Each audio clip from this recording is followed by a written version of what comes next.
大家好，秀秀今天跟大家分享过年必备的小零食猫耳朵。我们先来做白色面团的部分，30克白糖倒入100克温开水中化开，250克面粉中加入4克盐，先将它搅匀，搅匀后再分多次少量加入刚才调好的糖水，边加边搅拌。搅成这样的面细状，加入20克薏米油，再下手将它揉成面团。揉出的面团会比较偏硬，揉好的面团用保鲜膜包裹住，松弛20分钟。接下来我们做红色面团，100克温开水中倒入60克红糖，将它化开，再分多次少量加入250克面粉中，边加边搅拌。搅成细状后，同样加入20克薏米油，将它揉成面团。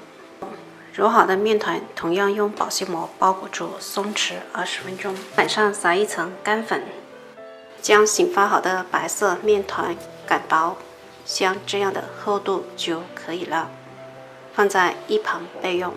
同样将红色面团擀成像白色面团同样大小的薄片。擀好之后，在白色面片表面刷上一层薄薄的清水，再将红色面团叠加在一起，撒上清水，能将两种颜色的面团粘合更加的紧实，这一步非常的关键。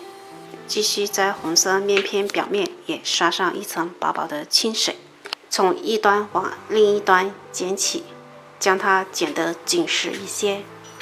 用保鲜膜将它包裹住，放在冰箱冷冻定型。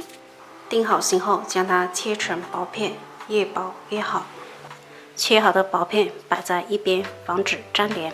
实在刀工不好的话，就切好之后再擀一擀，不仅变得很薄，而且我觉得更加的好看。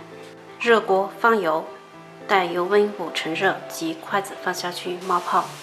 将生坯放进来，中小火慢炸，炸的过程要勤翻动，让它受热均匀，直至炸至表面金黄，我们捞出控油。我们的猫耳朵就做好了，又薄又脆。不喜欢吃甜的朋友，改成咸味的，加点奶乳或五香粉也是非常不错的。喜欢的朋友可以在家试一下。